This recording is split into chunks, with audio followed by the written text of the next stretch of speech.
Maya Estianty mendadak bahas badai kehidupan, singgung soal kepasrahan.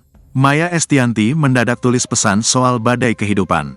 Maya Estianty singgung soal kesabaran dan kepasrahan. Sayangnya, kisah cintanya mengalami tantangan ketika pernikahannya dengan Ahmad Dhani berakhir di tengah jalan.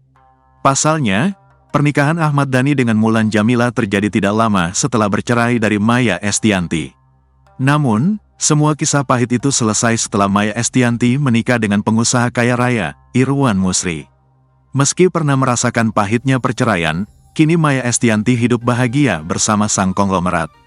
Maya Estianty selama ini selalu menjadi topik pembicaraan dalam ruang publik. Baru-baru ini, Maya Estianty kembali jadi sorotan gegara curhatannya.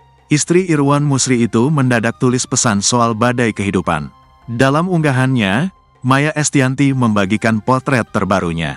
Pada foto tersebut, ia tampil anggun dalam balutan baju batik. Istri Irwan Musri itu juga cantik kebangetan dengan riasan wajahnya. Ia juga tulis pesan soal badai kehidupan dalam unggahannya. Tak hanya itu, Maya Estianty singgung soal kesabaran dan kepasrahan.